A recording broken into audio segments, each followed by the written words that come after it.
السلام عليكم ورحمة الله. اللهم صل وسلم وبارك على سيدنا محمد. النهاردة بقى هنتعلم مع بعض نعمل أنجح كيك اسفنجي رائع بمكونات بسيطة جدا.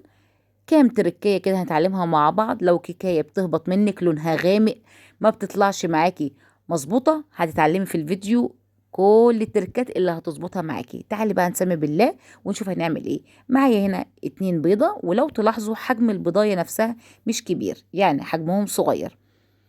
تمام. يبقى معايا عدد بيضتين، ومعايا كوباية الا ربع من الزيت.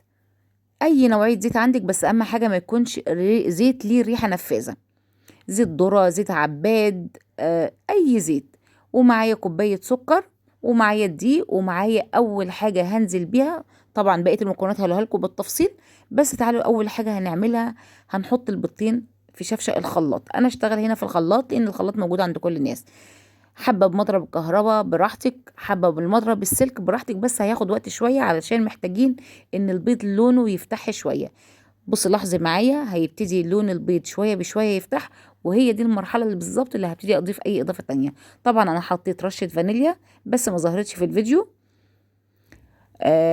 هبتدي انزل بقى بالسكر بعد كده، وهنزل كمان بالزيت يتضربوا مع بعض. طبعا انا مش هحط اللبن دلوقتي خالص، الكيكايه فيها لبن، بس مش هنزل باللبن دلوقتي. هوريكم امتى هنبتدي نضيفه، وده سر من اسرار ان الكيكه يكون لونها فاتح معايا. تعالوا هنا ضربنا المكونات السايله مع بعض، تعالوا بقى نشوف المكونات الجافه. هنزل بكوبايتين من الدقيق، عليهم معلقتين من النشا، وده تاني مكون هحطه، ورشة ملح. المكون ده هيودي برضك الكيكة، هيديها طراوة حلوة جدا. النشا من الحاجات اللي بتدي إضافة للكيك. امشي بالخطوات كده بالظبط معايا، ولسه في تركات. تابعي الفيديو للنهاية عشان ان شاء الله تطلعي انجح كيك معاكي، كيك هتفتخري فعلا بيه. هبتدي انخله، والدقيق هنا هنخله هنا 3 مرات. نخلت مرتين، وبعد كده هندخل المرة التالتة على المكونات السائلة. تعالوا بعد ما اتضرب، بص لو هتلاحظي معايا الخليط لونه مش فاتح قوي، هوريكي ان الكيكاية في الاخر خطوة خطوة هتطلع في الاخر لونها عامل ازاي. طبعا هنا انا ضربت الزيت مع السكر مع البيض برشة الفانيليا. تمام. زي ما انتم شايفين هو مش سايل لانه ما فيهوش لسه لبن. معايا كوبايه لبن، طبعا كانت طالعه من التلاجة، دفتها على النار، دفتها مش غليتها، يعني تبقى معايا كده دافيه. هركنها جنبي واشتغل بيها بالتدريج، ودي التركه التالتة اللي هتنجح معاكي الكيك وهتخلي لون الكيك فاتح جدا.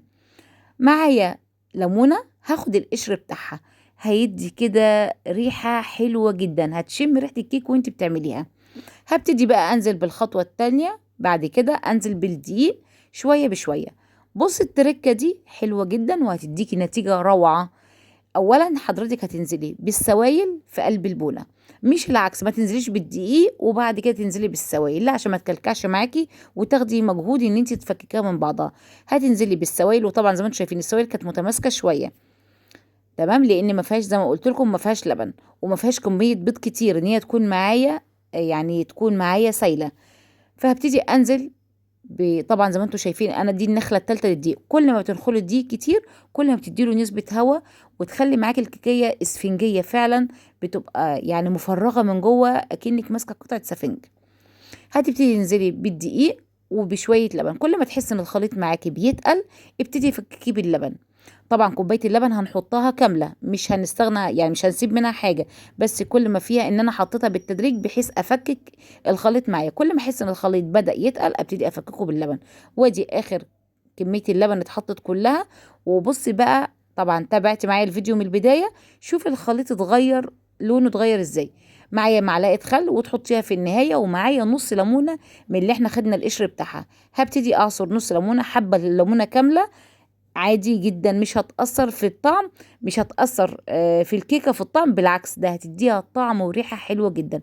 طبعا آخر مكون هحطه، هحط البيكنج باودر. حابة تحطيه مع الدقيق والنشا وتنخلوهم مفيش مشكلة خالص، تحطيهم في النهاية برضك مفيش مشكلة، بس أهم حاجة لما تحطيه تبتدي في الآخر تبتدي تديله بالمضرب السلك، تبتدي في اتجاه واحد وتبتدي تخلطيه بالمنظر ده. بص الخليط ناعم جدا يعني وفاتح، بسبب ان انا حطيت اللبن في النهاية. جربي كده التركات دي وشوفي وقولي لي رأيك في التعليقات، هتفرق معاكي ولا مش هتفرق. طبعا عملنا كيكة بسيطة جدا وفي نفس الوقت هتطلع معاكي اسفنجية. طبعا عندي الصينية، اي نوعية صينية بتحبيها، وهتبتدي تديها زيت، مش يعني عادي جدا، مش لازم زبدة ولا حاجة. هتديها رشة زيت، وبعد كده تزيت تعفريها. وبصي بقى الخطوة دي مهمة جدا، هتلاحظي معاكي الفقاعات بدأت تعمل. ده دليل ان الكيكة بتاعتي ناجحة 100% من قبل ما تخش الفرن. بعد كده تسويتها جوه الفرن هي الخطوة برضك مهمة جدا، وهقولك على تركاتها بالظبط ازاي تظبط معاكي. شوف الخليط ناعم جدا مفهوش اي تكتلات. يعني بعد ما ضربته بالمضرب السلك برضك بالسباتيولا بدأت اجيبه من تحت ومن فوق بحيث اتأكد ان مفيش اي كتل اي حاجة في الجناب. اتأكد ان الخليط معايا متجانس تماما.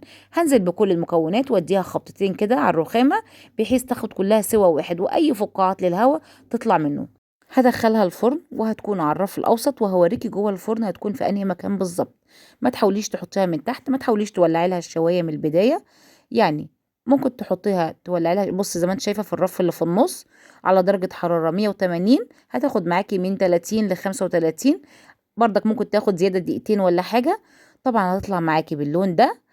هتبتدي تغطي عليها لغايه ما تبرد شويه، وبعد كده هتبتدي تقطعيها، ما تقطعهاش وهي سخنه. يعني حاولي لما تبرد تبتدي تقطعي الكيكايه. هبتدي بقى زي ما انتم شايفين كده بفرخها، يعني بحاول افصلها من الصينيه، هي مش لازقه بس بقى عشان اتاكد لما اجي اقلبها تكون طالعه معايا تمام. وفي حاجه كمان لما تحبي تطلعيها مثلا مش عارفه استوت ولا لا، هتفتحي الفرن بعد ما يعدي 30 دقيقه بالظبط وبعود خله، وهتبتدي تحطيه في نص الصينيه.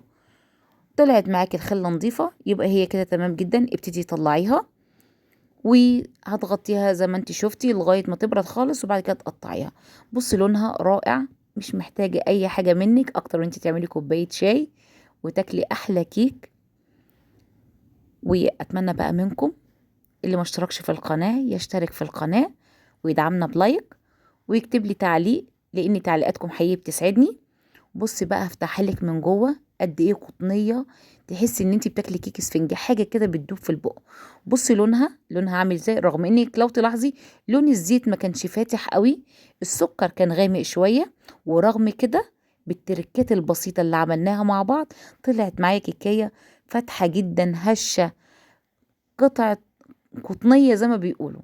حقيقي من اجمل الكيكات اللي ممكن تجربيها. مش بشكر فيها بس جربيها وانا واثقه ان انت هتدعي لي. اتمنى الفيديو يكون عجبكم وقدمت لكم ولو معلومه بسيطه. وما تنسوناش بقى دعوه حلوه لو جربتيها ونجحت معاكي، وما تنسيش تكتبي لي في تعليق. نتقابل في فيديو جديد ان شاء الله.